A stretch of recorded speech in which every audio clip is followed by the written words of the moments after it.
그 한번 그러면 저번 주에 배운 거 잠깐 한번 복습을 한번 해볼게요. 그러니까 당시 초대교회에 영향을 줬던 세 가지 책. 초대교회에 영향을 줬던 세 가지 책. 디다케. 예, 디다케. 또 헤르마스 목자. 헤르마스의 목자. 하나 뭐였지? 기억이 안 나네. 또 하나. 힌트. 바울의 동역자의 이름을 딴. 바나바 서신. 예, 바나바서. 이게 초대교회에 영향을 주었던 매우 초대교회에 당시 유명했던 세 가지 책들. 그래서 이 디다케는 최초의 어떤 책이었다? 교회의 법, 뭐 건징조례와 관련돼서 기록된 부분도 있다. 디다케와 바나바서의 공통 비슷한 점은 뭐냐? 서론이 옳은 길과 올바르지 않은 길, 또는 바나바서는 어떻게 말하냐면 밝은 길과 어두운 길, 이렇게 얘기를 하고 있거든요. 그래서 옳은 길은 뭐 하나님의 하나님을 믿고 도덕적인 바른 삶을 사는 길이 옳은 길이고, 올바르지 못한 길이나 어두운 길은 하나님을 믿지 않고 도덕적인 삶을 살지 않는 길을 얘기하고 있다. 이 정도. 그 헤르마스의 목자는 어떤 내용이다? 헤르마스의 목자는 헤르마스가 천사로부터 하나님의 계시를 받아서 기록했다고 알려진 책. 이 헤르마스의 목자, 헤르마스는 신론이 신론이 우리가 생각하는 그 신론을 얘기하고 있어요. 하나님은 전지전능하고 거룩하시고 그 공의로우시고 사랑이 많으시, 이런 얘기를 다 하고, 헤르마스의 성경관은 뭐죠? 기록된 말씀보다 기록되지 않은 말씀이 자기 더 신뢰가 있다. 왜 신뢰가 있다? 헤르마스는 누구의 제자이기 때문에? 요한의 제자이기 때문에. 요한으로부터 예수 그리스도에 관련된 이야기를 많이 들었을 거 아니에요? 그러니까 성경에 기록된 예수님에 관한 말씀도 모두 사실이지만, 그 성경에 기록된 예수님 말씀보다 자신이 요한에게 들은 얘기가 더 많다. 그러니까 거기에 대해서 더 신뢰성을 더 두는 거죠. 그런 어떤 성경에 기록되지 않은 예수님의 어록이나 예수님의 가르침을 담은 책을 우리는 뭐라 그런다고 그랬죠? 성경에 기록되지 않은 예수님의 말씀이나 가르침을 기록한 책을 우리는 헤르마스가 기록한 책이 있어요. 주어록. 주님의 말씀. 그렇다고 봐야죠. 주어록. 근데 당시는 분명 이런 책들이 많았죠. 그래서 그런 주어록을 비롯하여 성경에 기록되지 않은 예수님의 말씀 모은 책들을 다 우리는 합치면 무슨 책이라고 그러죠? 그거를 네 글자. 맨 마지막 자 파예요. 파. 주어록을 비롯하여 예수님의 당시에 예수님의 모든 말씀이 기록한, 성경에 나오지 않은 예수님의 기적이나 어떤 사건이나 예수님과 관련된 사건을 기록한 책들 우리는 뭐라 그러냐면 아그라파. 저번에 우리 했죠. 그래서 이 주어록이 아그라파의 하나의 들어가는 이제 책인 거죠. 헤르마스가 또 했던 게 또 뭐가 있죠? 기독론. 헤르마스가 생각한 기독론 세 가지. 헤르마스의 기독론 뭘까요? 가브리엘 기독론. 맞나? 헤르마스의 기독론 성자 기독론, 천사 기독론, 천사 기독론, 성령 기독론. 예, 그렇죠. 성령 기독론.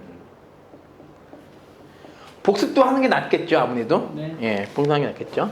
자, 그러면 성자 기독론의 핵심은 뭐죠? 성자 기독론의 핵심은 일단 천사부터 할게요. 천사 기독론의 핵심은 뭐죠? 가브리엘이 예. 성자다. 그 수태고지 알죠? 네. 수태고지 당시에 마리아에게 나타난 그 가브리엘이 곧 그리스도다. 네, 그렇죠. 그게 천사 기독론. 헤르마스가 말한 성령 기독론은 뭐죠? 성육신 전에는 성령으로 계셨다가 성육신 후에는 그분이 성자가 되신 거죠. 그쵸? 그게 일단이네. 성령 기독론. 삼일체가 아니죠. 여기서 딱 그냥 성자 기독론은 뭐? 말 그대로 성자가 성부다? 예? 그 모르겠네. 맞아. 성자가 그랬던 성부다? 것 같아. 예. 근데 아무튼 인간의 몸을 입고 왔기 때문에 이분이 뭐다? 성자다. 그래서 기독론이다. 성부가 인간의 몸일 것 같다. 예. 그러니까 이게 완전히 잘못된 거죠. 우리 개혁주의 성부, 성자, 성령의 삼위일체론하고 완전히 반박되는 내용입니다. 그렇죠? 이거는 뭐 한신에서도 이단이라고 했는데. 그렇죠. 근데 헤르마스라는 분이 했던 말씀 중에 개혁주의자들보다 먼저 했던 말씀이 있어요. 그 말씀 우리가 받아들이죠. 뭐 얘기하고 있죠? 자,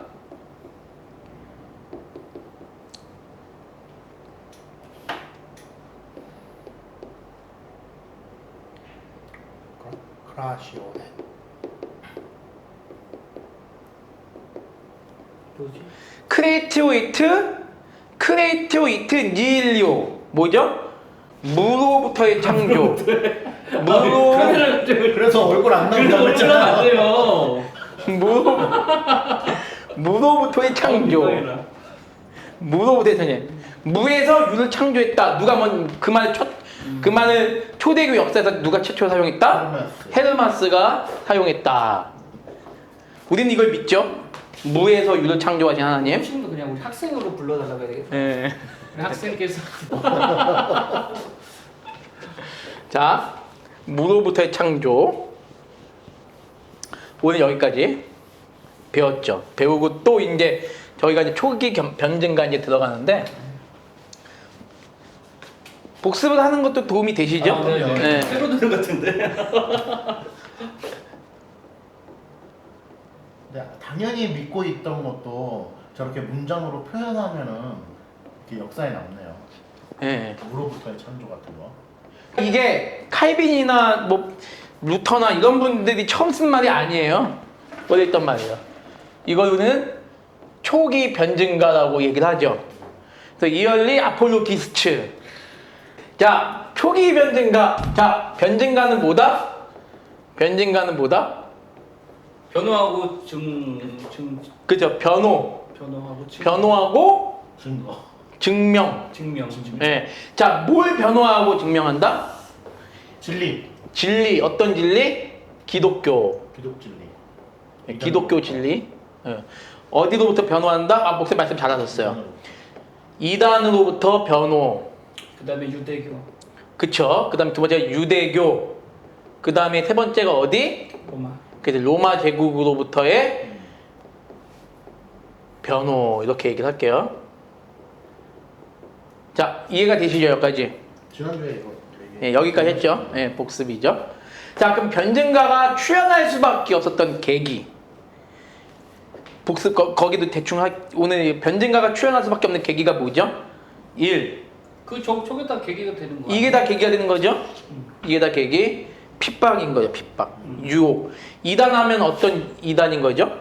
우리가 구체적으로 영지주의. 그렇죠. 영지주의나 가연설. 그리고 이런 이단들이 많았기 때문에 이런 이단들로부터 기독교의 진리를 수호하기 위해서는 변증가가 있을 수밖에 없었다.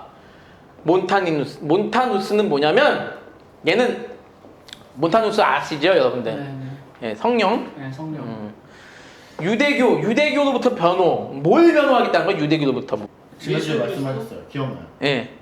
너희랑 우리랑 다르지 않다. 아, 그렇죠. 그 말씀을 했어요. 유대교랑 너희가 믿는 유대교랑 우리가 믿는 기독교랑은 전혀 다르지 않다. 너희들은 우리는 사교라고 보는데 우린 절대 사교가 아니다. 그러면 거기서 나오는 수밖에 없는 얘기가 있어요. 모세 오경을 따르고 구약을 따르는 너희 유대교가 주장하는 것이나 예수 그리스도를 믿는 것이 다르지 않다라는 얘기예요. 이해되시죠? 결국 유대교인들이 예수님을 죽인 건데 왜 죽인 거잖아요. 예수님을 신성 모독죄로 죽였잖아요. 근데 너희가 신성 모독죄로 죽인 그 예수님이 누구다?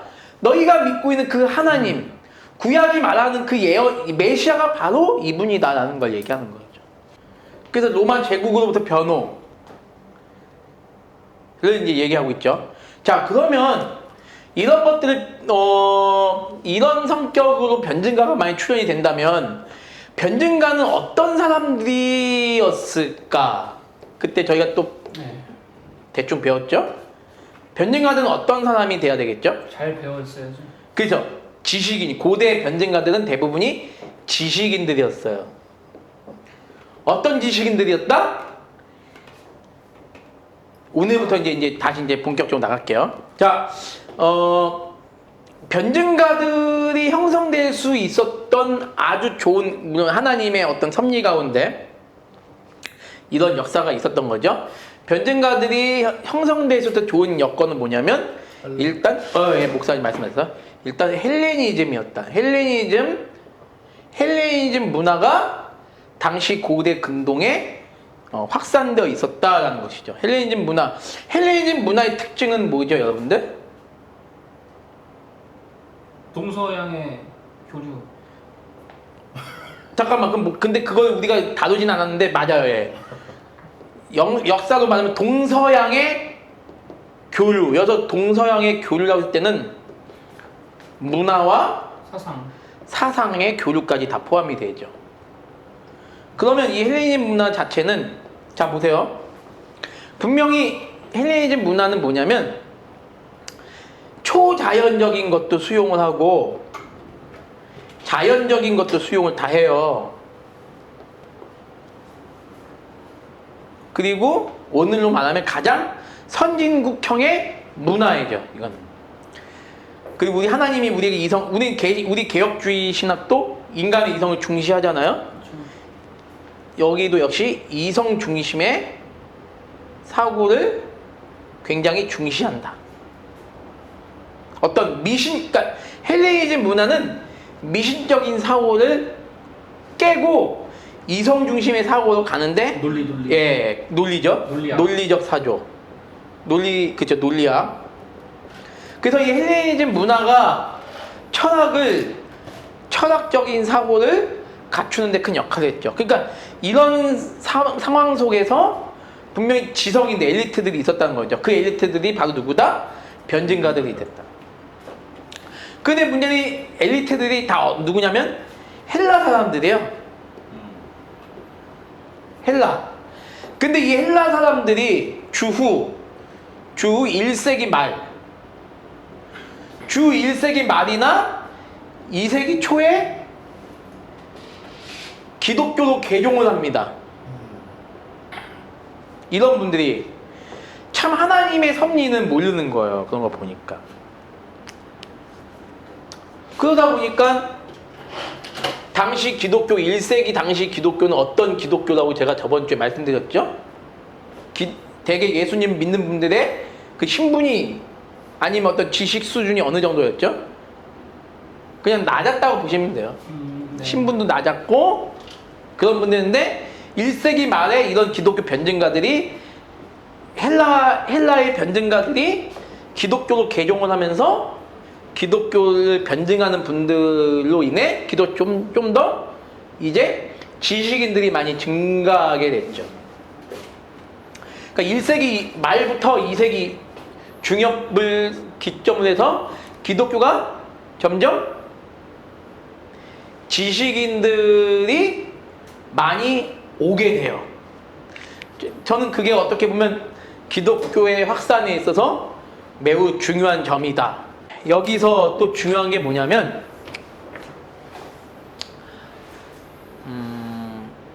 저번에도 말씀드렸지만 이 변증가들의 사상에 있어서 변증가들이 출현할 수 있었던 좋은 사상, 좋은 배경이 일단 헬레니즘 문화였고, 두 번째가 뭐라 그랬죠 제가?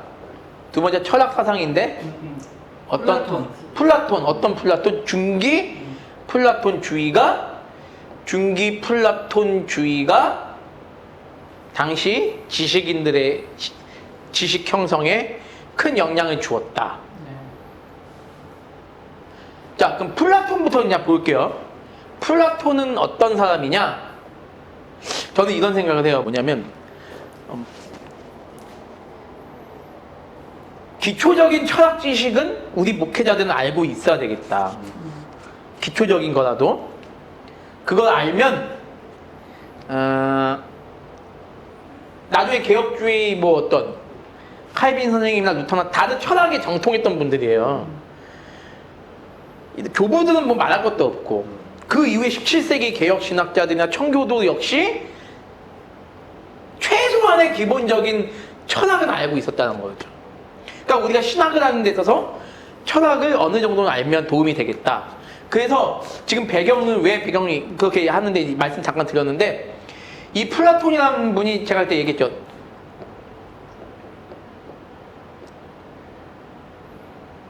유실론자. 네. 유일신론. 유일신론자고, 플라톤이라는 자는 유일신론이에요. 유일신론자고, 신학이라는 말을 최초 적용한 사람이 플라톤이다. 그러면 유일신론자였고, 이 사람은 어떤 사람이면 초이성적인 것을 믿는 사람이죠. 자, 플라톤에게 있어서 신은 어떤 신이냐? 자, 우리가 생각하는 신하고 같다고 보시면 돼요. 물론 그 신이 하나님은 아니지만 그 개념은 우리랑 같아요. 어떤 신이다? 창조. 세상을 창조하신 유일한 절대자. 그리고 지존자, 피조물하고는 전혀 다른 성격. 피조물하고는 전혀 다른 성격. 초월. 초월성, 절대성. 초월성, 절대성. 자, 이런 사상이 플라톤에게 있었던 거죠. 그래서 이 플라톤, 특히 중기라고 했을 때 이 중기 플라톤주의는 이 플라톤의 사상이 가장, 플라톤이란 사람이 변증가들에게 아주 큰 영향을 미쳤다는 사실을 기억을 먼저 할게요. 자, 그러면 이제 여기서부터 이제 변증가 중에서 제일 유명한 분을 오늘 우리가 배울 거예요. 일단은 한번 볼게요. 자, 철학은 뭘까요?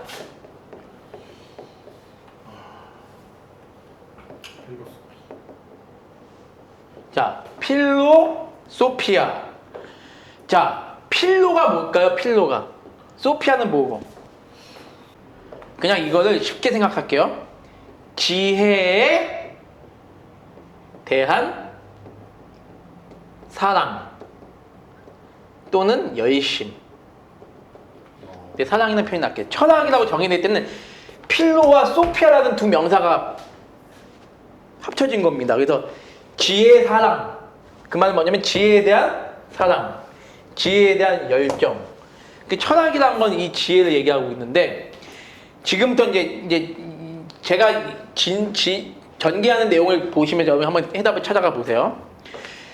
자, 이 변증가, 지금 이 필론은 변증가라기보다는 사상가예요. 이 필론이라는 사상가가 이 변증가들이 영향을 줬음을 제가 설명을 드립니다. 자, 필론이라는 분이 있어요. 필론이라는 분이 있어요. 이 사람은 BC 10년에 태어나서 AD 40년에 세상을 떠나요. AD 50년에 그래도 60세를 살아요. 예수님 당시랑 거의 동시대 인물이죠.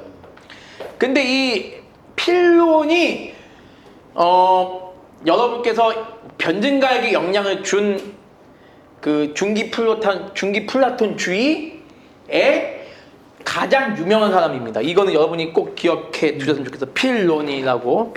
필론. 이분은 반드시 여러분이 기억을 해주셨으면 좋겠어요. 필론에게 있어서 중요한 건 뭐냐면 첫 번째, 유일신 사상이다.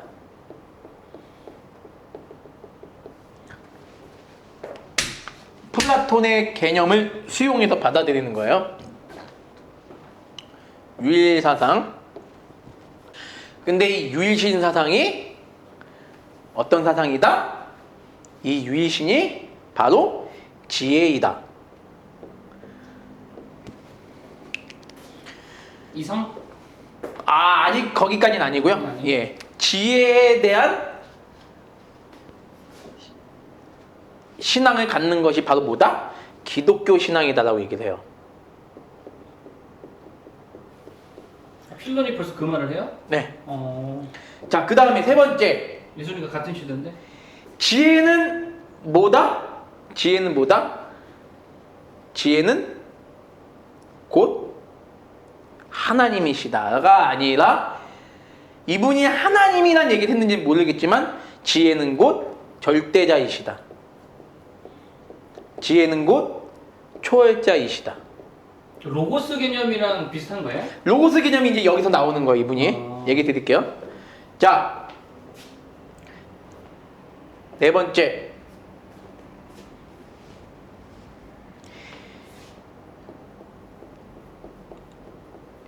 초자연적인 것을 이해하는 데 있어서 인간의 이성을 중시한다. 자, 이 부분에 대해서 한번 물어볼게요. 여러분에게.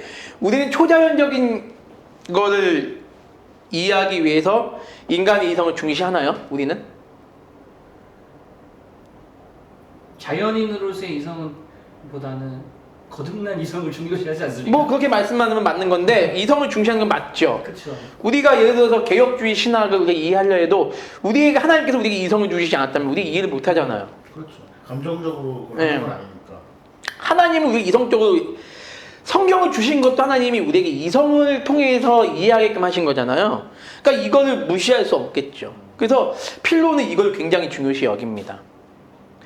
다시 말하면 필로는 고대 그리스 사상가 중에 미신적이 아니고 그리고 어떤 이상한 그런 사람이 전혀 아니었어요. 그 당시 고대에 굉장히 뛰어난 지식인이었어요.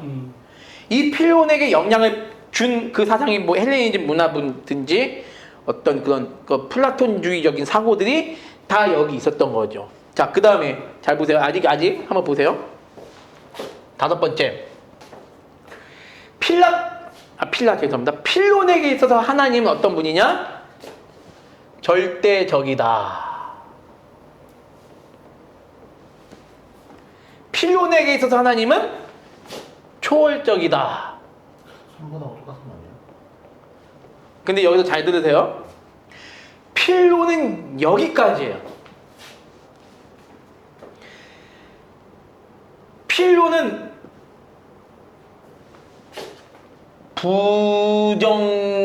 부정신학을 처음으로 말한 분입니다. 말한 사람이에요. 부정신학. 그게 뭐예요? 부정신학. 그러니까 그게 뭐예요? 부정신학이라는 게? 부정의 반대말이 뭐죠? 긍정이죠? 하나님은 절대 긍정적으로 말해야 될 부분이 있고 하나님은 절대 부정적으로 말해야 될 부분이 있다. 하나님은 부정적으로 말할 부분이 있고 긍정적으로 말할 부분이 있다. 여기까지 이해가 되시죠? 네. 자, 그러면 하나님에 대해서 긍정적으로 말할 수 있는 부분이 어디일까요? 필론에게 있어서. 하나님은 절대적이신 분이시고 하나님은 초월적인 분이시다까지만 우리는 긍정적으로 말할 수 있다는 게 필론의 이야기예요. 나머지는 다 부정적이에요? 자, 왜? 여기서 중요합니다. 인간은 피조물이라는 표현을 씁니다. 피조물은 절대 알 수 없다요? 절대자를 알 수 없다. 왜? 그럼 저 두 가지를 제외한 거는 불가지론적인 거예요? 아니요. 그런 것도 아니에요? 그것도 아니에요. 좀 더 설명할게요. 네. 피조물이기 때문에 감히 피조물이 어떻게 신에 대해서 알 수 있겠느냐? 그 신은 우리가 알 수 없는 이유가 바로 절대적이고 초월적이기 때문에 알 수 없다.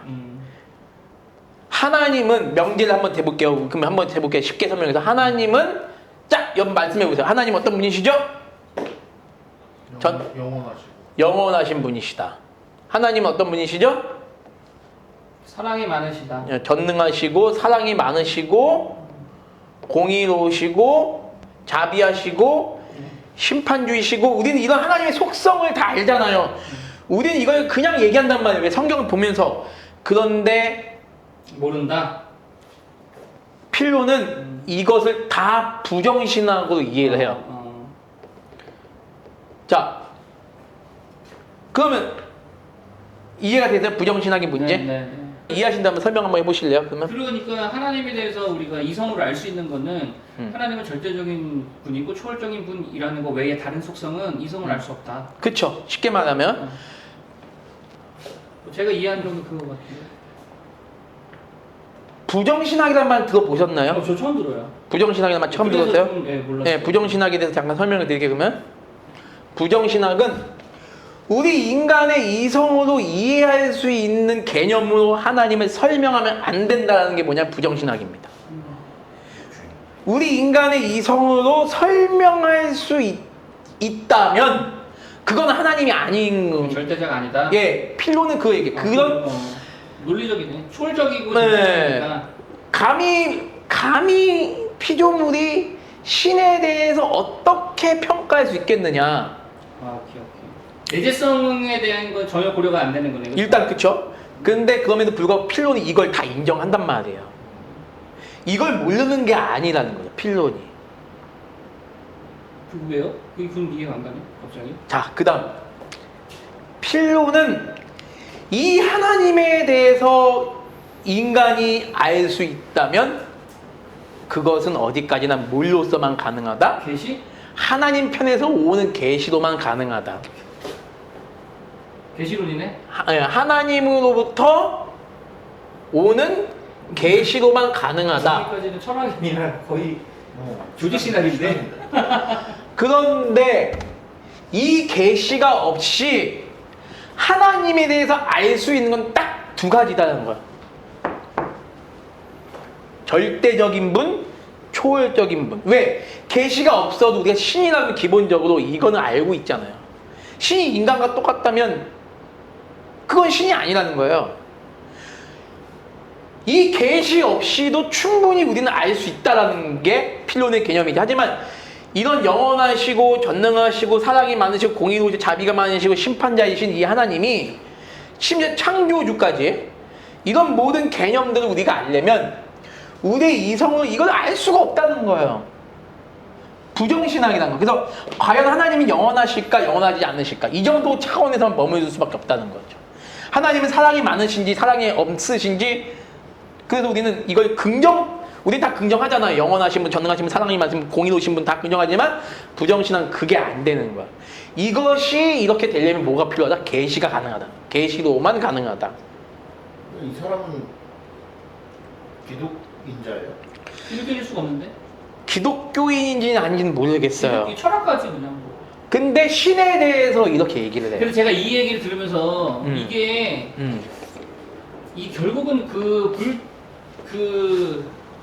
그런 얘기 많이 하잖아요. 신약 성경이 너무 빨리 지워. 불투만의 지우지 말아요? 같은데 그런 얘기 많이 하잖아요. 그래서 이제 헬라 철학이 신약 성경에 영향을 많이 줘가지고. 그렇죠. 헬라인들의. 네, 그러니까 그 얘기에 대한 근거가 될 수 있는 얘기가 될 수 있겠네요. 그럼요. 그래서 철학이 이 필론이 가지고 있는, 지금 이게 보니까 목사님 보세요. 이게 지금 철학적 사고예요 지금. 그러니까요. 이게 철학이에요. 네, 이 철학적 사고가 교부들이나 종교개혁자들한테 영향을 많이 준단 말이에요. 물론 우리는 지금 와가지고 뭐 철학을 이렇게 깊이 알 수는 없겠지만 알 필요가 없죠, 솔직히. 신학이 다 정립돼 있어요. 네, 정립이 돼 있기 때문에. 근데 이런 배경과 좀 더 아까 목사님 말씀대로 성경을 좀 더 논리적으로 설명하려면 철학적 사고는 분명히 있어야 되겠다.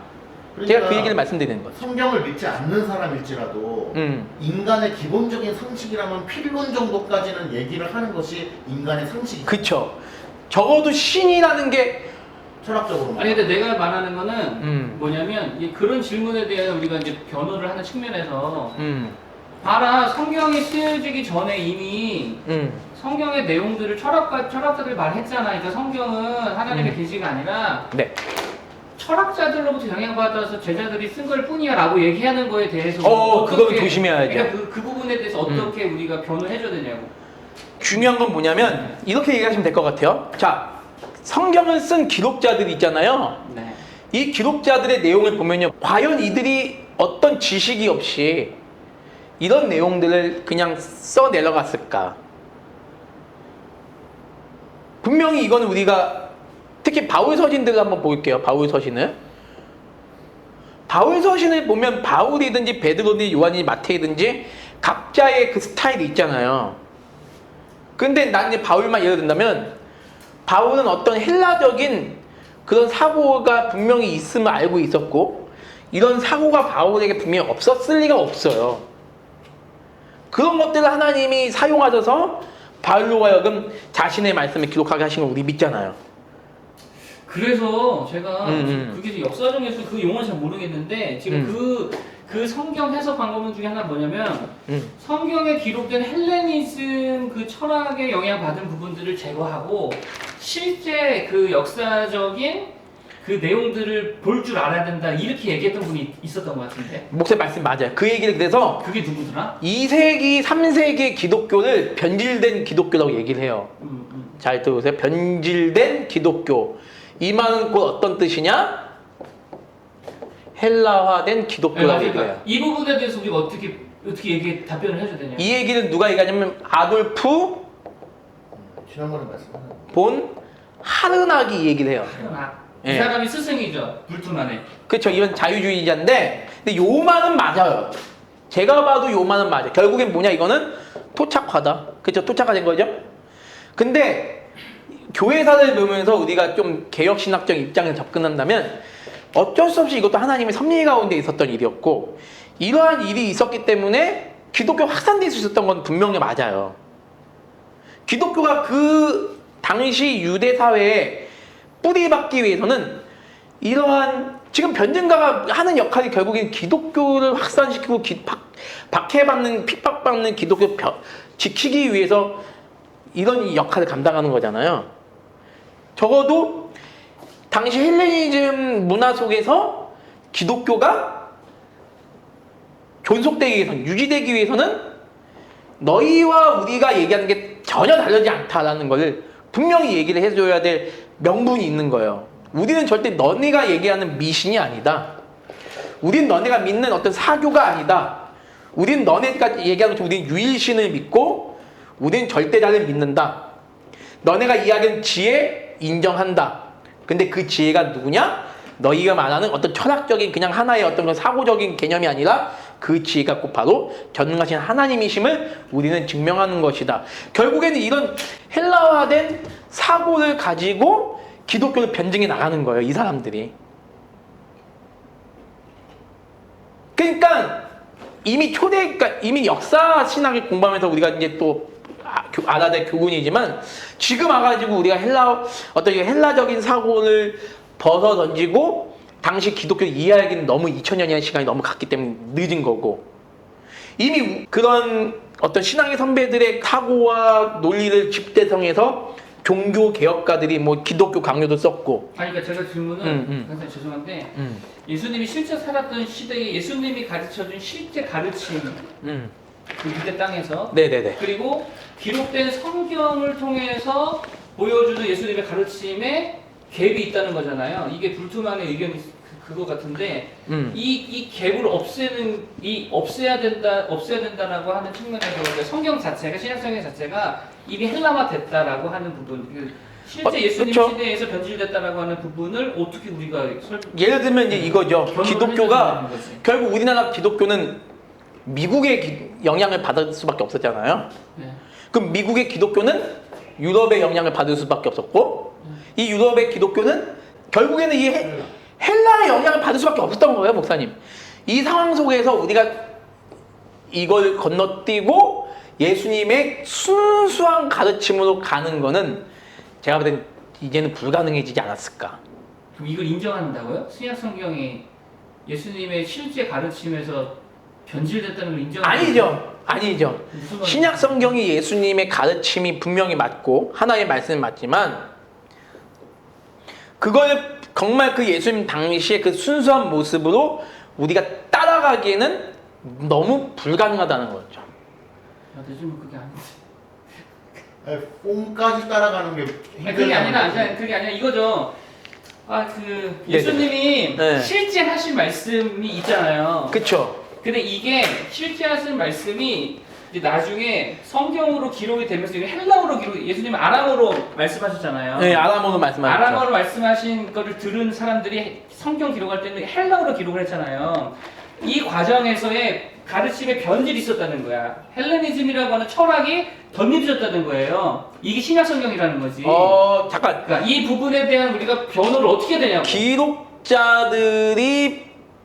물론 기록자들이 헬라적인 사고를 가졌겠지만 이 사람들이 변하진 않고 제가 봤을 때는 초대교회 교부들이 이 의견 이런 기록자들이 이 주장에 대해서 기록자들이 있다. 이게 제가 알기로는 하여튼 불투만이 문제는 그거거든요. 유대에서 예수님 가르침과 헬레 이 갭이 있는 그래 무슨 말인지 알아요. 순수한 예수님의 가르침과 네. 기록된 신약 성경의 가르침이라고 해요. 신약 성경의 가르침, 신약 성경의 갭이 있다는 거지. 가르침의 이 갭. 부분에 대해서 왜냐면은 아까 근데 목사님 저는요 만약에 불투만이란 분이 이렇게 얘기를 한다면 저는 이건 잘못됐다고 봐요. 어떻게? 요 신약 성경이 만약에 무호성이라면 우리가 무호성 믿잖아요. 그 예수님의 가르침이나 이 가르침은 분명히 같다라고 전 믿어요. 나는 이렇게 저도 물론 그렇게 믿는데 나도 그렇게 한번 이해지 목사님. 이렇게 설명을 해주세요.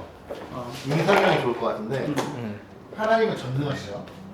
예수님도 하나님이시니까 전능하시죠.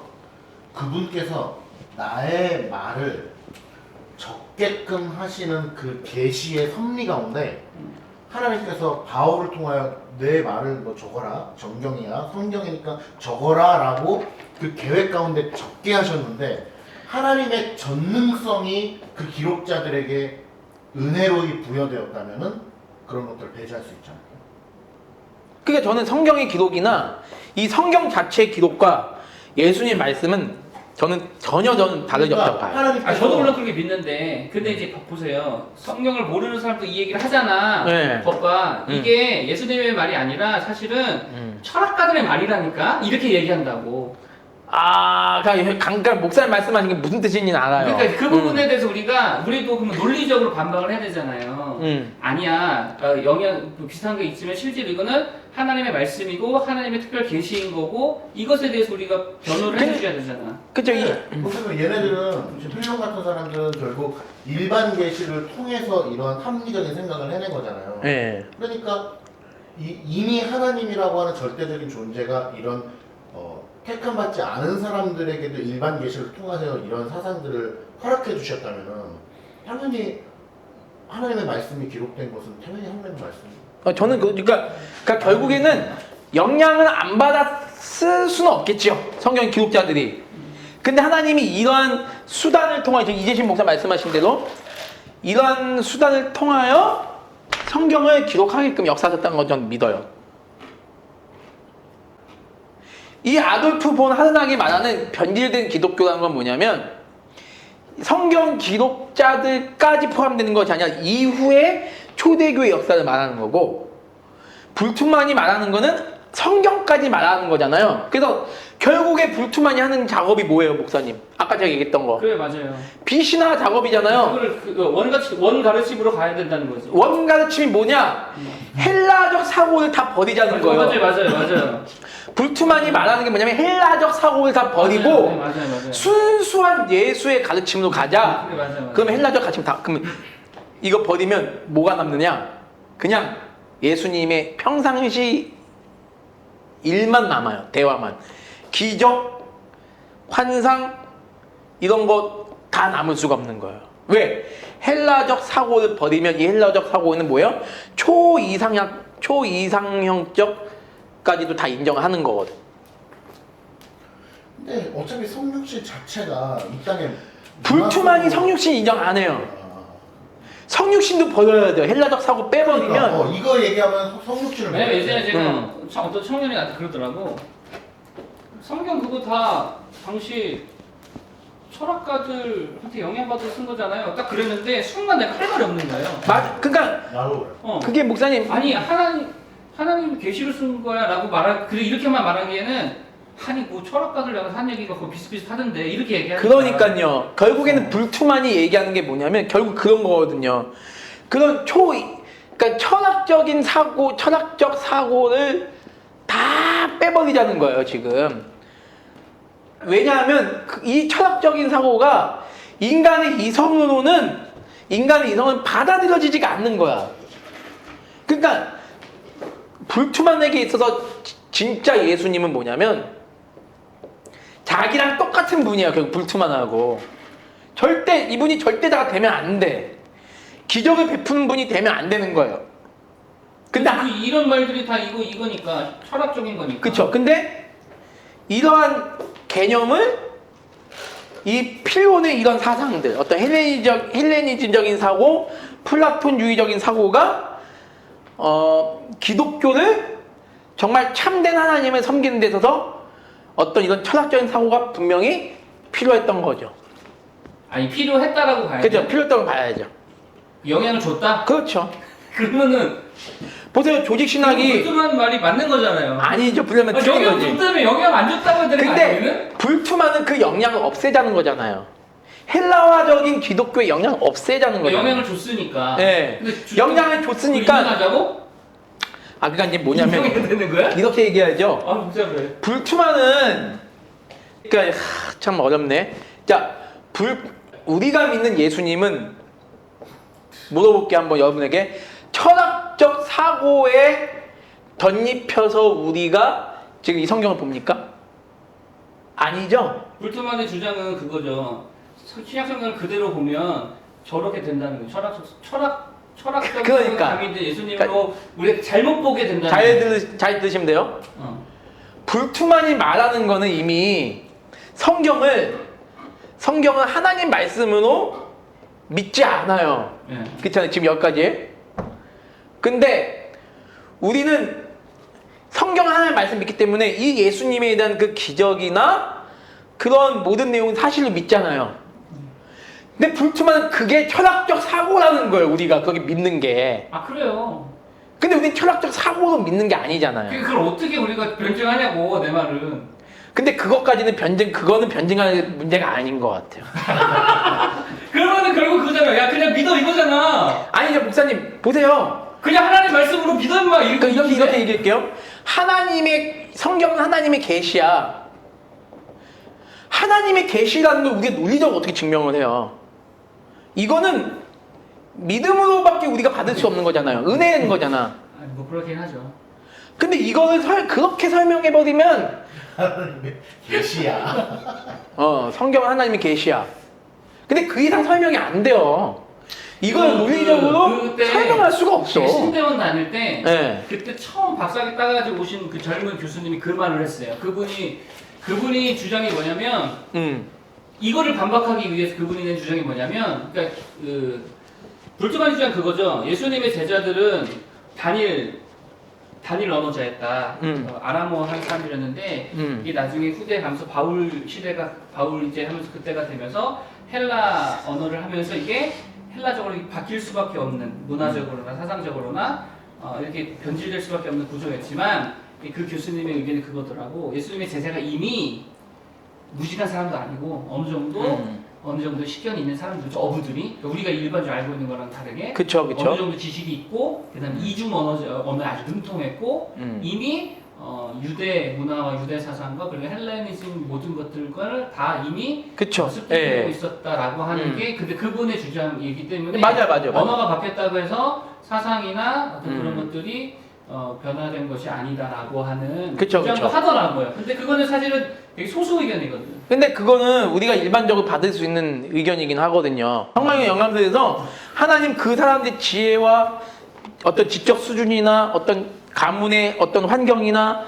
그런 그 사람의 상황을 다 하나님이 고려하셔서 그 사람이 성경을 쓰게 하셨다고 우리는 믿기 때문에. 근데 아무튼 이런 부분에는 우리가 더 이상 우리가 나갈 수가 없어. 왜냐하면 예를 들면 이거죠. 하나님이 이 우주를 만드셨어. 이거는 주님 오실 때까지 이거는 증명이 안 되잖아요. 결국에 이게 왜 증명이 된다고 그러죠? 바빙크는 이미 계시가 이거를 설명하기 때문에 믿는다는 거죠. 결국에 믿으면 믿음.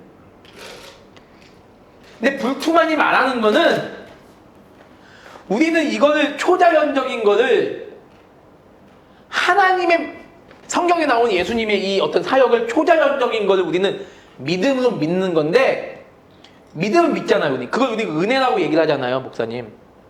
근데 불투만은 그게 은혜가 아니라 이게 철학적 사고를 우리가 믿는다고 얘기를 하는 거죠. 맞아요. 예, 그거는 불투만이 분명히 잘못된 거죠. 결국에 불투만이 얘기하는 건 뭐냐면 성경을 철저히 인간의 이성으로 이해할 수 있게 만들기 위해서 이 헬라적 사고를 버려야 한다는 입장이고, 하르낙이 말하는 헬라적 기독교의 변질은 2세기 3세기? 네? 2세기 3세기? 그치. 그 당시 초대교회가 이렇게 변질됐다라고 얘기를 하죠. 그 말은 어느 정도 이해가 되는 게 왜 그러냐면, 나중에 그렇기 때문에 로마 천주교회로 이렇게 변형되는데 아주 급속도로 빨리 가긴 가요. 그런 상황에서는 하르낙의 얘기도 일리는 있다. 똑같은 얘기를 하더라도 불투만하고 하르낙은 달라요. 좀 결이 상당히 다르죠. 여기까지만 이해를 하세요. 그 부분에. 그 더 이상은 어떻게 증명이 안 돼요. 그게 증명이 안 되고. 이해는 되시죠? 이해는 다 됐어요. 아무튼 이렇게 얘기를 해, 필론이. 그러면서 부정신학을 얘기를 합니다. 부정신학. 자, 부정신학이 뭔지 아시죠? 이제는. 네. 자, 그 다음에 6번째 로고스 개념으로 들어갈게요. 로고스 개념으로 들어갈게요. 자, 로고스 개념인데, 자, 절대자가 이렇게 있어요. 절대자가 이렇게 있는데, 이거 하고 5분만 쉴게요. 절대자가 있는데 피조물이 있어요. 피조물이 절대자를 알 수 있나요? 없어요. 없지요. 없기 때문에 필론이 얘기하는 매개체가 있습니다. 그게 로고스예요? 이 매개체를 필론은 로고스라고 얘기를 해요. 우리도 로고스 인정하죠? 필론이 얘기하는 로고스는 이제 여기 설명을 드릴게요. 필론이 얘기하는 로고스는 로고스를 몇 가지로 분류를 합니다. 첫 번째, 천사들. 천사들 중에 제일 높은 미가엘 이렇게. 그리고 또 로고스가 따로 있어요. 그리고 또 누가 있냐면 천사들의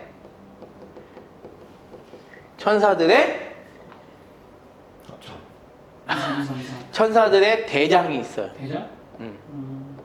자, 이런 식으로 로고스에 대해서 얘기하는데, 여기서 잘 보세요. 이 로고스가 여기 있는 모든 나머지 매개체들을 다 총괄하는 진정한 매개체다라고 얘기를 해요. 이해가 되시죠?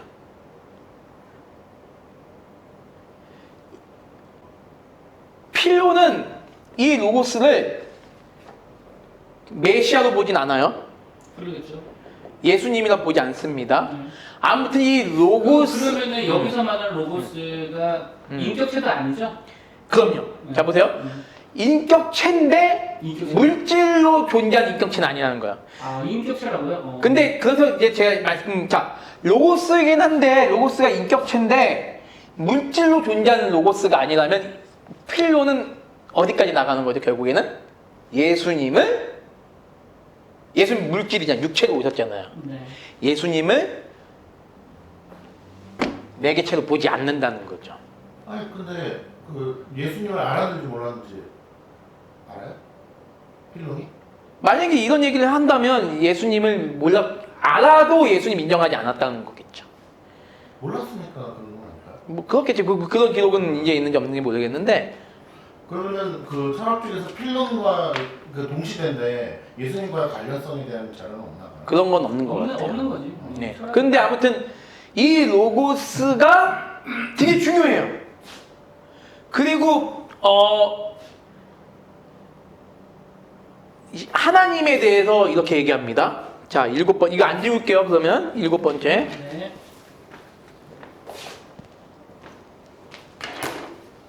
아, 오늘 뉴스티까지 못 나가겠다. 오늘은 좀 주제가 좀 달라졌네요. 네, 그냥 이게 변증각 이해하려면 이걸 좀 아셔야 되거든요, 여러분들이. 그 다음에 하나님에 대해서 어떻게 얘기하냐면 절대자이신 하나님이 계세요. 절대자의 하나님이 계시는데 필론이 말하는 하나님이 하나님으로서 일을 하시기 위해서는 우리는 삼위일체의 개념이 있잖아요. 성부, 성자, 성령. 그 성령님이 이제 성령님도 같이 함께 역사하시잖아요. 근데 필론에게서 이 성령이란 개념은 없고 이 필론에게서 중요한 건 뭐냐면 하나님의 아내, 하나님의 동반자 이런 개념이 있어요. 이 하나님의 아내와 같은 역할, 하나님의 동반자와 같은 역할을 하는 존재가 누구다? 로고스라고 보죠.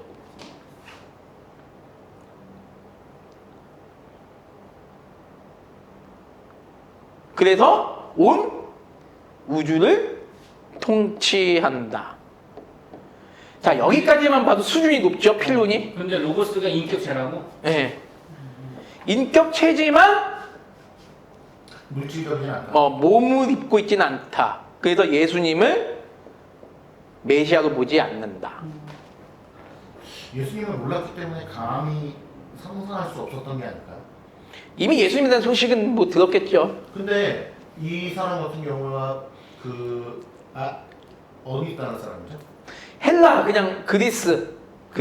예. 아테네에서도 가르쳤고. 그러면 일단은 그 유대교에 대한 지식은 분명히 가지고 있었겠네요. 그렇겠죠. 예. 유대교에서는 이분이 참 유명했어요. 유대교에서.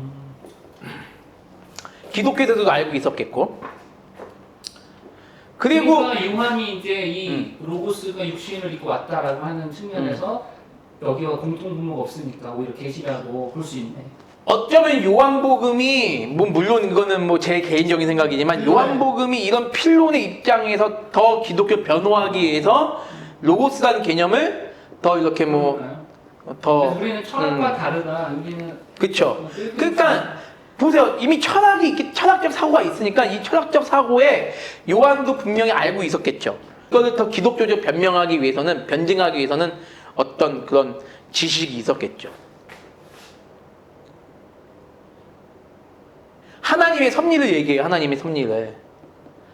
하나님의 섭리에 있어서 하나님의 아내, 하나님 동반자와 같은 역할을 하는 이 로고스가 있었다라는 거죠.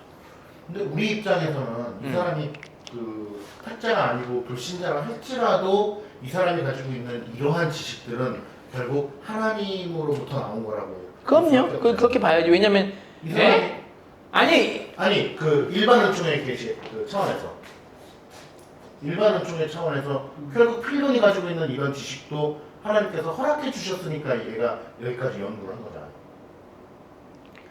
그런 지식을 주신 건 분명 하나님이시겠죠. 유기자에게도. 하나님이 없이 자기만의 힘으로 할 수는 없는 거예요. 그래서 일반 은총의 입장에서는 그렇게 봐야죠. 그러니까 하나님께서 예를 들면 불교의 중도에도 하나님께서 주신 그런 일반적인 지식으로, 계시가 있기 때문에 자연을 보고 신을 느낄 수 있고 그런 거죠. 일반 은총입니다. 그 다음에 또 8번째 들어갈게요. 8번째는 필론이 모세의 생일한 책을 써요. 그래서 모세의 생일에서 필론은 이 책을 통해서 구약 성경조차도 박해하는 로마를 향해서 변증합니다. 뭘 변증하죠? 유대교를 변증해요. 로마 제국이 일단 로마 입장에서는 기독교는 이미 아직은 유대교와 기독교는 같은 길을 가잖아요. 아직. 그런데 그런 차원에서 필론이 좋은 역할을 한 거죠. 모세의 생애란 책을 써서 모세가 이렇게 하나님의 명령을 받아서 이스라엘 민족을 출애굽시키고 가나안 땅에 정착시켰다. 그 하나님이 어떤 하나님이냐? 전능하시고 이런 하나님이다. 우리가 믿는, 여러분들이 우리를 오해하는 미신이 아니다. 우리 유일신을 믿는다 해가지고 모세의 생애라는 책을 써서 유대교를 변증하는 분이 누구냐? 필론이에요. 필론이 이제 잠언서에 나오는 9번째 얘기를 들어갈게요. 너무 얘기가 길죠? 조금 옆에 조금만 주고 예. 해주시면 여기다 할까요? 여기다가? 네. 예. 사진 한 번에 딱 찍으세요. 필론은 몇 번까지 있어요? 지금 한번 생각한다고 한번 다 해볼게요.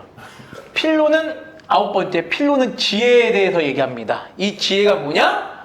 곧 이 하나님이 이 지혜를 통해서 세상을 만드셨다고 얘기를 해요. 근데 이 필론의 이 모든 생각이 잠언이나 그 전도서나 아가서를 통해서 나오지 않았을까라고 보는 사람들도 있고요. 아무튼 지혜가 뭐냐면 하나님의 창조 사역에 함께한 인격체다. 상륙하게 다 나오네. 우리 믿죠 이거? 그럼 뭐. 우리 믿어요? 하나님의 창조 사역에 함께한 인격체. 근데 그 인격체가 누구냐? 바로 하나님의 아내이면서 하나님의 동반자라는 얘기를 해요. 아까는 그게 로고스였잖아요. 네. 근데 그 로고스가 여기서도 똑같이 들어가요. 아, 로고스가 지혜예요? 우리도 로고스가 지혜라고 얘기를 하잖아요. 요한복음에서. 근데 필론이 말하는 거는 좀 다른 거죠. 이 지혜가 없이는 성경이 기록될 수도 없었다. 여기서 말하는 성경은 어떤 성경이다? 구약 성경. 근데 궁금한 게 있는데 아까 이 필론이 초월성을 강조했다고 그랬잖아요. 네네네. 근데 이거는 다 내재성이잖아요. 신에 대해서는 초월성, 신에 대해서는 초월하다는 거예요. 신은 초월적인 분이시다. 네. 그걸 얘기하는 거지. 모든 말씀대로 내재성을 이제 얘기하는 거죠. 초월성만 강조하는 건 아니고. 그렇죠. 이 필론이 굉장히 그러니까 되게 뛰어난 사람이 이 사람이 알고 보면. 네. 그 다음에 결국에는 이런 모세의 생애라는 책을 써가지고요. 로마 황제 칼리굴라에게 바쳐요. 이 사람이. 그러니까 로마 황제 칼리굴라라고 있습니다. 칼리굴라 황제가 기독교 박해를 멈춰요. 이 얘기를 필론이 쓴 책을 보고 잠시 몇 년 동안 기독교 박해를 멈춰요. 그러니까 역사에서는 이 사람을 일단 기독교인지 유대교인지 뭐 그 떠나서 최초의 구약 성경의 왠지가? 변증가라고 얘기는 하지만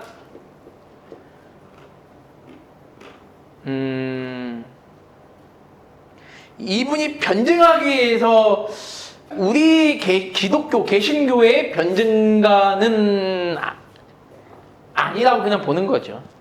유대교의 변증가로서 이제 그런 역할을 하는 거죠. 내가 볼 때는 성경 보고 뵙겠네. 철학이 먼저, 성경이 먼저구만. 그렇죠? 그쵸. 그러네. 그렇게 얘기하면 되겠네. 그래서 이제 그 9번째 얘기를 들어갈게요. 필론은 인간이 피조물이 하나님을 아는 것은 불가능하다.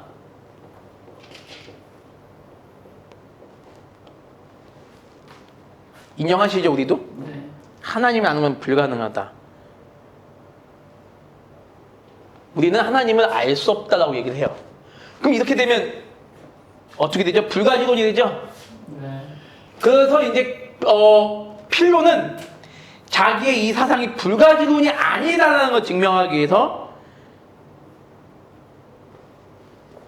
이 매개체에 대한 설명을 해요. 여기서 하나님을 알게끔 하는 매개체가 하나님과 인간 사이에 존재한다. 그가 누구다? 로고스라고 얘기를 하는 거죠. 그러고 얘기하는 게 뭐냐면 인간이 하나님을 알려면 자, 인간이 정말 하나님을 알려면 어떻게 해야 될까요? 하나님이 알려주셔야죠. 그거는 두 번째예요. 필론에게 있어서. 인간이 정말 순수하게 하나님을 알려면 어떻게 해야 되죠? 순수형? 아니죠. 인간이 하나님을 알려면 인간이 뭐가 돼야 된다? 하나님이 돼야 된다. 그런데 인간은 절대 하나님이 될 수 없다. 하나님 비밀이 될 수 없고. 그렇기 때문에 인간이 하나님처럼 될 수 없기 때문에 하나님이 인간의 수준으로 내려오시면 그때는 하나님에 대해서 어느 정도는 확실하게 알 수 있다. 이 얘기의 필론이에요. 우리랑 되게 비슷한 부분이 많잖아요. 그렇죠? 근데 그분이 예수님이라는 얘기는 끝까지 안 해요. 왜? 필론은 물질은 악하고 영은 선하다라고 믿는 분이었기 때문에. 영지주의랑 좀 비슷하네. 그쵸. 좀 그런 게. 예수가 몸을 입고 왔다면 그 예수는 그냥 성인이다? 영지주의가 결국은 헬라 철학을 기반으로 하는 거네요. 그럼요. 결국엔 그런 거죠. 그러니까 신약 성경이 굉장히 파격적인 거야. 그렇죠. 그 당시로서는 특히 요한복음이나 맞아요. 그런 것들이 굉장히 파격적인 거죠. 그 다음에 10번째. 필론의 창조론에 대해서 들어가 볼게요. 자, 필론의 창조론. 우리 개혁신학에서 보면 완전히 이거는 말이 안 되는 거예요. 필론은 무에서 유를 창조했다는 사실을 믿을까요? 안 믿을까요? 안 믿을 것 같아요. 안 믿어요. 이성주의자라서. 필론이 말하는 창조론은 하나님이 세상을 어떻게 창조하셨냐면 카오스라는 어떤 혼돈적인 실체. 혼돈적인 성경 신학에서도 이야기하는 건데. 그래요? 창세기를 그렇게 주석하기도 해요. 혼돈적인 실체가 이미 하나님과 함께 있었다. 그래서 그 성경에 창세기 1장 2절인가 땅이 네. 혼돈하고 그러잖아요. 그거를 칼빈은 무로 해석했잖아요. 근데 이제 땅의 존재가 이미 혼돈적인 상태로 땅이 있었다라고 그쵸, 그쵸. 성경자도 있어요. 전혀 성경적이지 않은 건데. 그러니까 이제 그런 거죠. 그러니까 1장 1절이 태초에 하나님 천지를 창조하셨니라잖아요. 그 천지를 그러니까 어떤 서론적인 전제로서가 아니고 실제로 그 혼돈한 땅을 그렇게 만드시고 그리고 2절이 그 혼돈된 땅을 재료로 삼아서 다른 걸 만드시고 이런 개념으로 이해를 하셨던 것 같아요.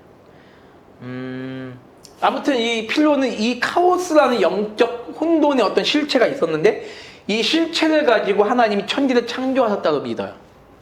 왜? 여전히 카오스 속에서 물질은 악이에요. 아 그렇구나. 이거는 물질이 아니죠. 어떤 한 실체긴 하지만 모르는 어떤 혼돈적인 영적인 실체, 물질적인 실체가 아니라 왜 물질은 악이기 때문에 이 악의 근원인 물질로 하나님이 세상을 창조했다? 이건 말이 안 된다. 이건 말이 안 된다. 그런 개념. 주의가 안 되는 거네. 그럼 창조한 세계와 지금 세계와의 그 차이는 뭐예요? 필론에게 있어나? 이데아. 그 얘기를 좀 할게요. 11번째. 강단지 모르는 게 없네. 질문하고 다들 아니야. 필론의, 몰라요, 저도. 필론의 이데아론에 대해서 얘기 드릴게요. 이 세상은 물질로 되었기 때문에 악한 것이다. 네.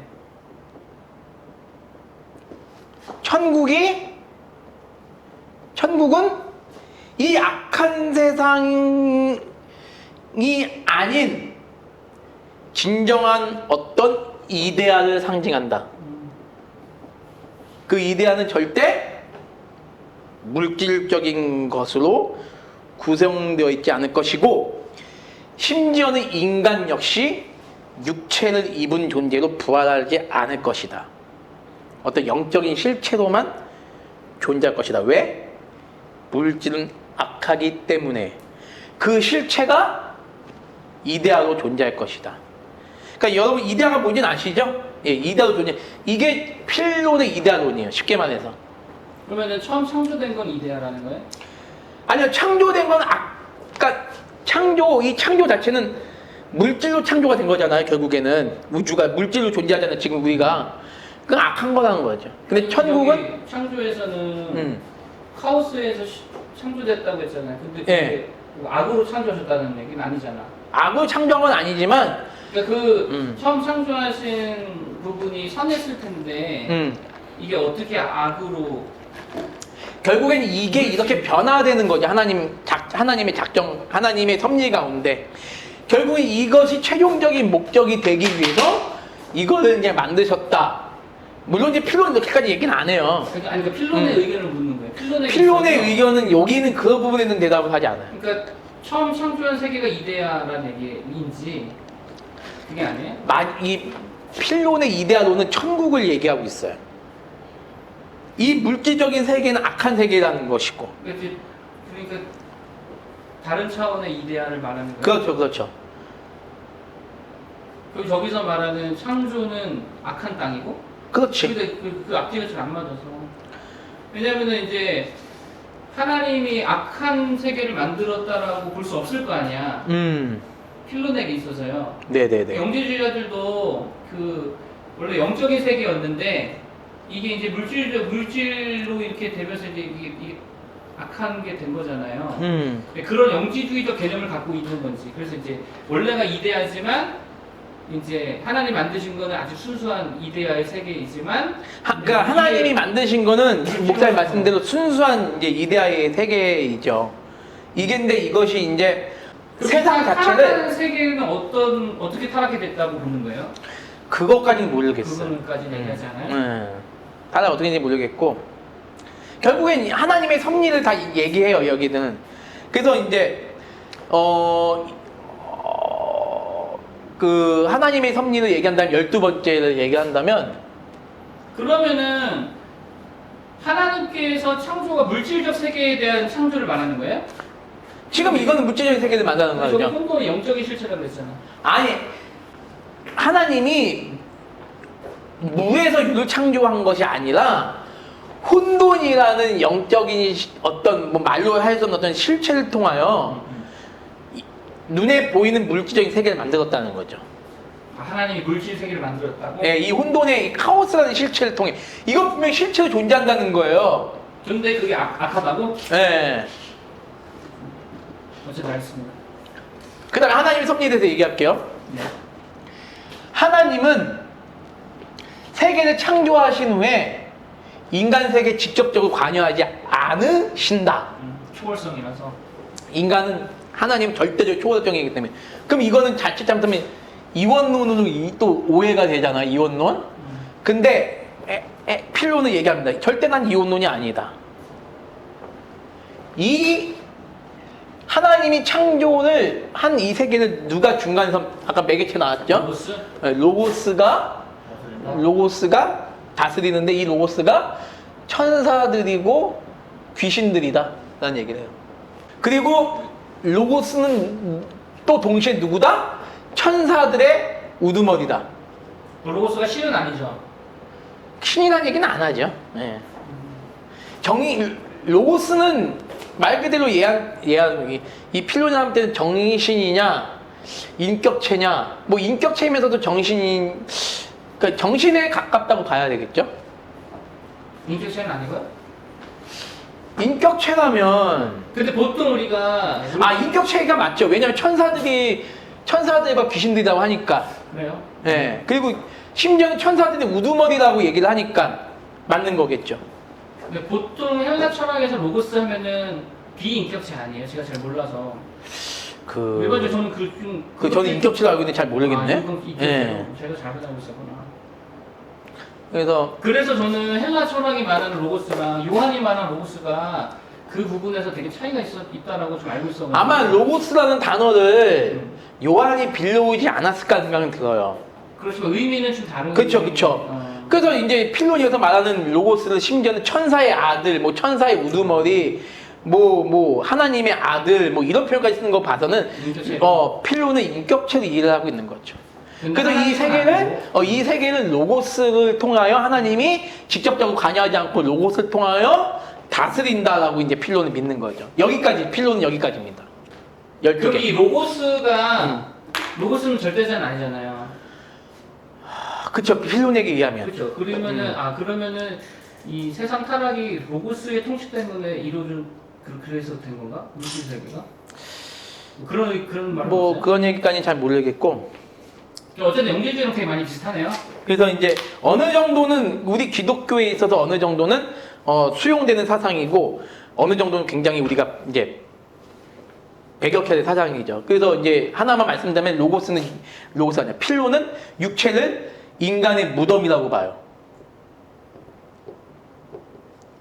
이 육체를 인간의 무덤이다. 인간의 무덤으로 네.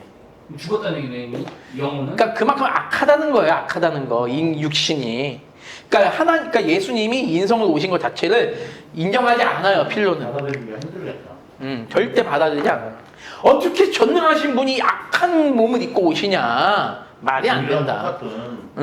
그래서 성경의 가치가 있는 거야. 그쵸. 그때 당시의 세계관으로는 정말 나올 수 없는 이야기를 하고 있으니까. 그러니까 성경은 솔직히 신약 성경은 그 당시 굉장히 파격적인 책이었을 것 같아요. 그래서 철학의 사상을 영향을 받았다고 말하면 안 되는 거 아닙니까? 근데 어떤 사고 방식에 대해서는 방식에 있어서는 네, 분명히 누가 어느 그런 말 하지 정도 않았습니까? 뭐더라? 예루살렘과 로마가 무슨 상관이 이런 말 하지 않았나?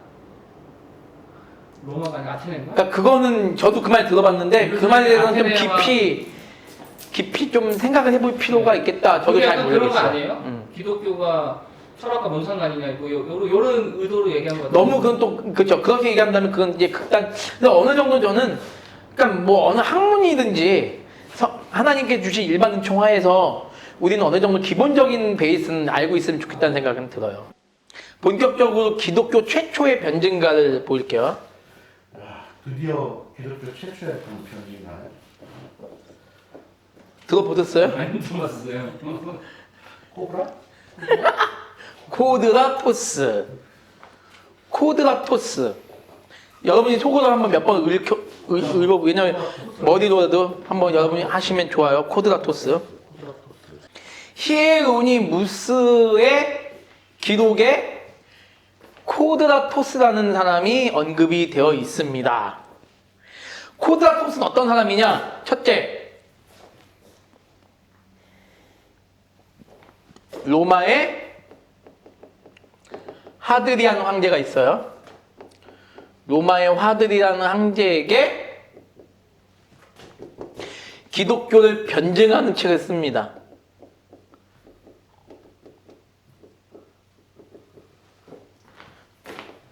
기독교를 변증하는 책을 핍박을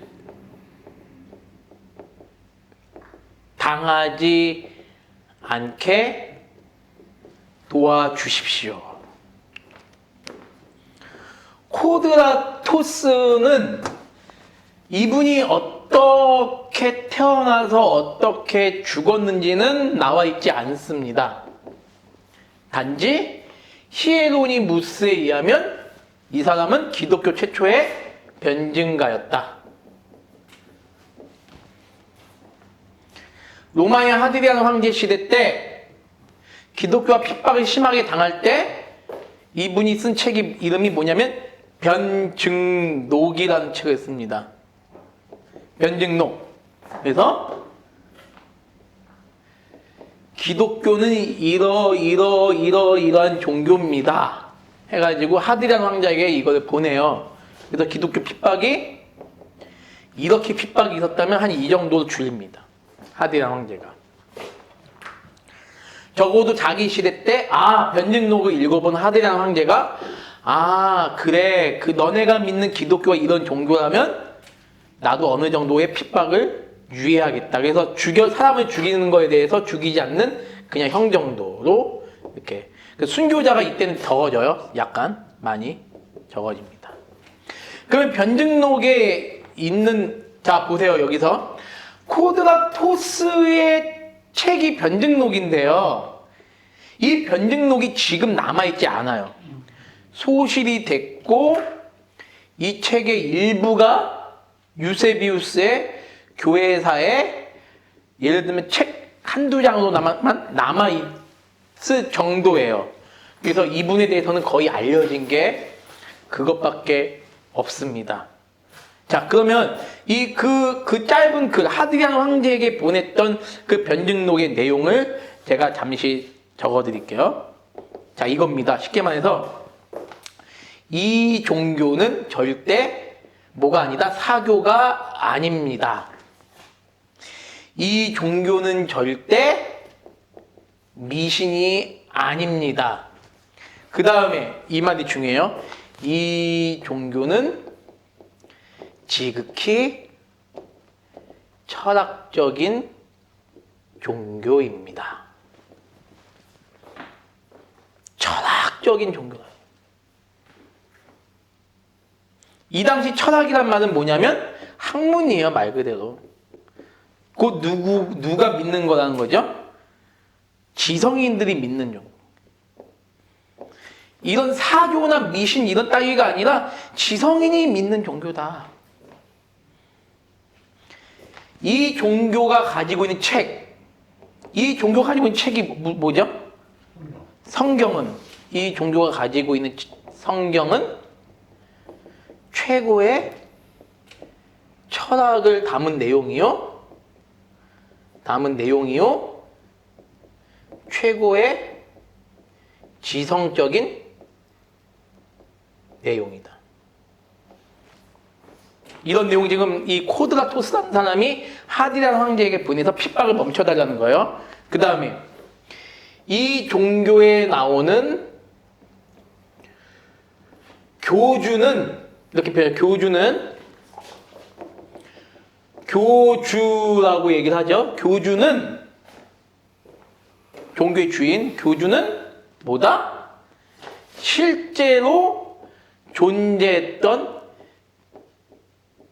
역사적 인물.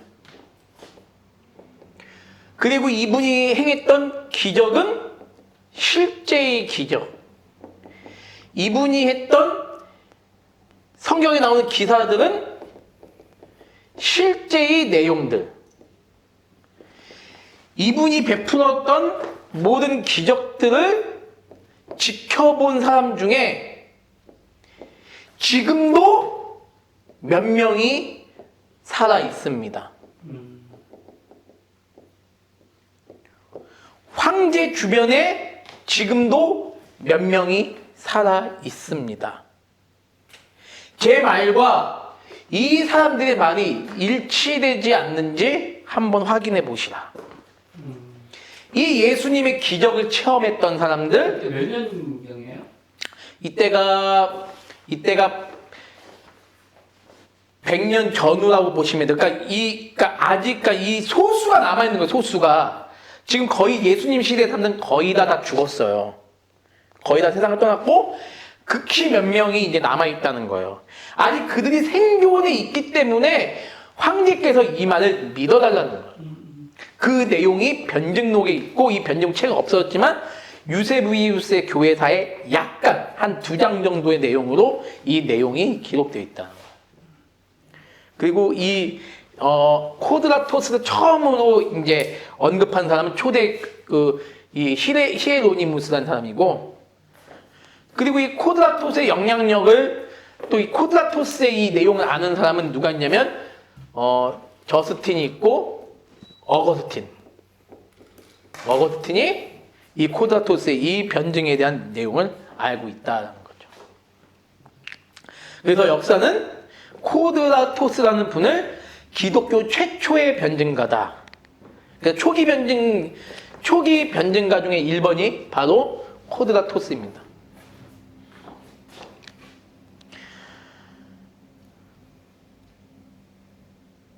코드라토스가 어떻게 순교를 당했거나 그런 건 모르겠어요. 모르겠는데 굉장히 기독교 아주 어떤 핵심이죠. 굉장히 하드리안 황제에게 보냈던 책의 내용이 아주 좋은 내용이죠. 그래서 그러니까 변호한 거죠. 기독교는 이런 종교다. 특히 이 종교는 되게 철학적인 종교이고 최고의 철학이다. 성경은 최고의 철학을 담은 내용이요. 최고의 지성적인 내용을 담고 있다. 이런 미신적이고 사교적인 내용하고는 전혀 다르다.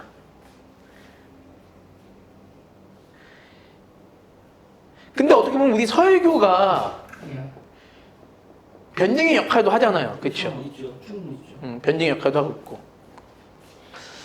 그래서 변증가가 초대교회에서 변증가를 배울 거에 대해서는 생각을 못 하셨죠. 그러니까 이 변증가라는 게 초대교회 역사에서 되게 중요한 거는 기억을 못 하셨을 거예요, 아마. 근데 이걸 보면서 제가 느끼는 건 뭐냐면 지금 시대가 이제는 교회를 기독교를 변호해야 될 시대가 아닌가 하는 생각이 들어요. 하도 교회가 요즘, 그러니까 이제 우리 목사님 보시지만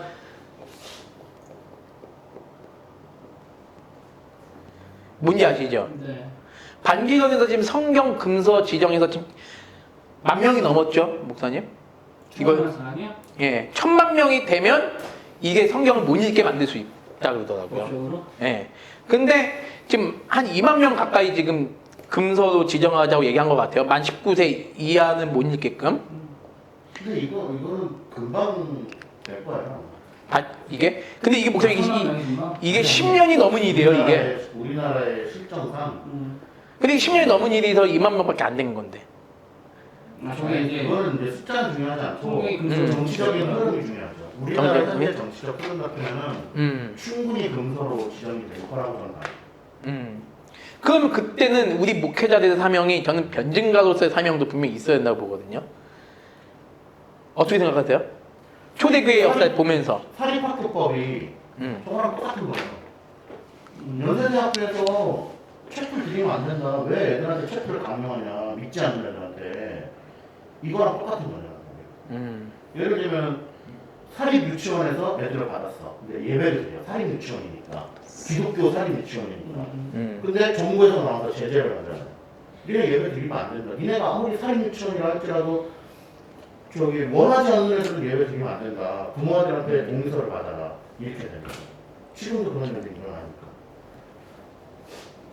그러니까 이게 참 교회가 위기인 건 맞는 것 같아요, 목사님. 위기인 거 맞고 정말 우리가 기독교를 제대로 변호할 수 있어야 될 때가 이제 지금 아닌가.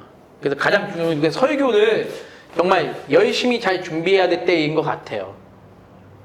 그리고 우리가 이런 변증가로서 역할을 감당하기 위해서는 이제 기도도 굉장히 중요할 것이고 이제 변증가가 되게 많아요. 이제 그 많지만 한 7명, 8명을 좀 보려고 그래요. 7명, 8명 보려고 그러면 이분들의 역할을 보면서 그러니까 결국에 역사신학을 배우는 게 이런 분들의 역할을 바라보면서 과거의 모습을 통해서 오늘 우리 시대를 진단해 봐야 되는 역할을 이제 역사신학이 하는 거기 때문에 이게 비록 이 얘기가 끝이에요. 코드라토스는 더 이상 없어요. 근데 이것만 봐도 굉장히 어떤 그 당시로서는 굉장히 긴박한 상황이었잖아요. 이 내용은 전체 다 유세비우스를 통해서 나온 얘기예요. 유세비우스를 통해서 나왔거나 아니면 어거스틴이나 히에로니무스라는 사람을 통해서 나오는 거죠. 변증가 중에서 유스틴이라는 사람이 저스틴 마터라는 사람이 제일 유명하긴 해요. 이제 그분은 이제 다음 주나 이제 그 다음 주에 보도록 하고 굉장히 좀 짧은 내용이지만 뭐 굉장히 도움이 되었으면 좋겠다라는 생각이. 코드라토스라는 분 처음 들어보셨죠? 코드라토스.